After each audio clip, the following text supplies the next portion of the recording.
Oi, irmãos. Neste vídeo nós vamos falar sobre a Santa Rita de Cássia, uma santa italiana. Rita, ela sempre quis ser religiosa, né? Seu nome de batismo foi Margarita Lotti. Ela nasceu em maio de 1381, lá nas montanhas da Rocaporena, que é perto de Cássia. E daí vem a Rita de Cássia, né? Porque Cássia é a cidade onde ela nasceu. Essa areazinha fica na região da Hungria, na Itália, tá? Depois ela morreu já com 76 anos, lá nessa cidade, em 22 de maio de 1457. Ela era filha única do casal Antônio Mancini e Amata Ferri. Apesar de serem os dois analfabetos, eles lhe ensinaram tudo sobre a fé em Jesus Cristo e em Nossa Senhora. Além disso, contavam histórias da vida de muitos santos e santas, né? E isso aí contribuiu muito para a sua formação.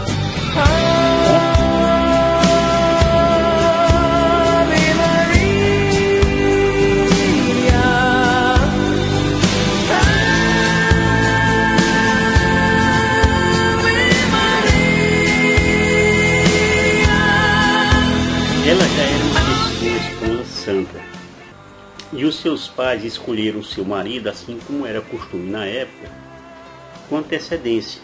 Era uma criança ainda, teve que aceitar esse marido. O nome dele era Paolo Ferdinando Mancini. Era um jovem oficial que comandava a guarnição de Collegialcone. Ele era um homem muito infiel, padeiro, cachaceiro, era tudo isso.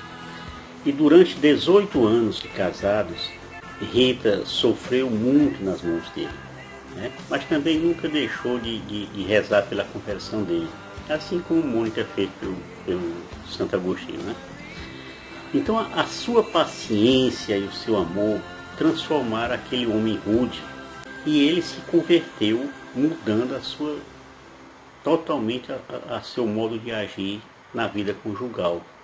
Então, certo dia, depois já da sua conversão, Paulo foi trabalhar e no caminho foi assassinado. 2 dias depois é que foram achar o corpo dele.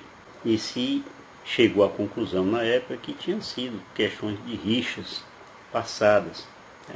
Inimigos que ele tinha feito. Então, Rita tornou-se uma viúva santa, né? Esposa santa, viúva santa. Ela já tinha 2 filhos com o Paulo, né? Que era justamente Jean Giacomo Antônio Mancini e Paulo Maria Mancini. E na época da morte do marido, eles já eram adolescentes. Naquela coisa de adolescência, eles juraram vingar a morte do pai. E Santa Rita intercedeu muito a Deus para que eles não cometessem essa loucura, que é um pecado mortal. E depois os dois ficaram gravemente doentes, os filhos, né? E antes de morrerem, Santa Rita ajudou a ambos a se converterem e a perdoarem o assassino do pai. E eles perdoaram. Depois disso, Rita tornou-se um exemplar religiosa. Nessa época, ela recebeu um estigma na testa.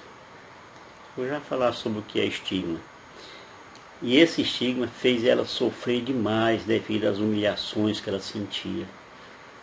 Isso incomodava muito os outros que chegavam perto dela. Por quê? Porque aquela coisa na testa fedia demais. Era vamos dizer assim, uma ferida que estava cheirando mal, né? E por conta disso ela praticamente teve que ser isolada. Bom, o fato é que após essas experiências todas traumáticas, Santa Rita decidiu entrar para o convento das Irmãs Agostinianas. Fica na diocese de Spoleto. E essa entrada foi justamente obedecendo a um chamado desde a sua infância. Nós falamos dos estigmas e vamos esclarecer o que seria isso, tá bom? Estigmas são marcas manifestadas fisicamente, mas que são reputadas como tendo origem espiritual, e que alguns acreditam reproduzirem as 5 chagas de Jesus Cristo. Os estigmas podem tomar formas variadas, né? Por exemplo, como úlcera, uma chaga, ferimentos, queimaduras, bolhas, lacerações, entre outras coisas. E normalmente elas são verificadas em um dos 5 pontos do corpo de Jesus que foi ferido na cruz, tá? Pés, punho, tórax, essas coisas, tá certo? Então são 2 nas mãos, 2 nos pés e uma no lado dele, né? Para que você tome como exemplo os mais importantes assim, que eu não vou trazer todos aqui, o mais importante, por exemplo, Padre Pio. O Padre Pio, em setembro de 1918, ele foi o primeiro sacerdote da história da igreja a apresentar os estigmas, ou seja, marcas semelhantes às feridas de Cristo em suas mãos. E não só nas mãos, também nos pés e no costado. Então, fiéis do mundo inteiro passaram a visitá-lo em busca de bênção e da sua intercessão. E o Padre Pio hoje é um dos padres mais venerados e chamados na intercessão. Outra que teve uma questão da estigma foi Santa Catarina de Siena. Foi uma das grandes místicas da Igreja Católica. Também é conhecida por ter recebido os estigmas. Ela experimentou profundas experiências místicas e, segundo relatos, as marcas de Cristo apareceram em seu corpo. Uma terceira, que também é muito conhecida, é Santa Teresa d'Ávila, que é outra santa notável que recebeu os estigmas. Ela é uma mística espanhola e fundadora da Ordem das Carmelitas Descalças. Então, suas experiências místicas incluíram visões e êxtases, e as marcas de Cristo também teriam aparecido em seu corpo. Quais são os propósitos dos estigmas? A Igreja reconhece que os estigmas eles podem ter um propósito espiritual, tipo assim, compartilhar a paixão de Cristo. E alguns estigmatizados, eles acreditam que suas dores físicas são uma participação nas dores de Jesus na cruz. Mas vamos voltar aqui para Nossa Senhora Santa Rita de Cássia, né? Ela é conhecida mundialmente como a Santa das Causas Impossíveis. Para confundir isso aí com o Santo Expedito, não. Ela foi beatificada em 1627 pelo Papa Urbano VIII e depois canonizada em 1900, ou seja, quase 300 anos depois, pelo Papa Leão XIII. E sua vida é um exemplo de fé, perseverança e amor. E as suas intercessões, elas são buscadas por aqueles que se encontram em momentos difíceis das suas vidas. Aquele tipo ali, quando a gente fala, rapaz, aqui não tem mais jeito não. É pedir a intercessão de Santa Rita de Cássia. Ela é a santa das causas impossíveis. Saiba que ela está sempre pronta para interceder por nós, tá bom? No Brasil, existem pelo menos 2 igrejas dedicadas a Santa Rita de Cássia. Temos uma que é no Santuário de Santa Rita de Cássia, na cidade de Cássia, Minas Gerais. É o maior santuário dedicado a Santa Rita no mundo.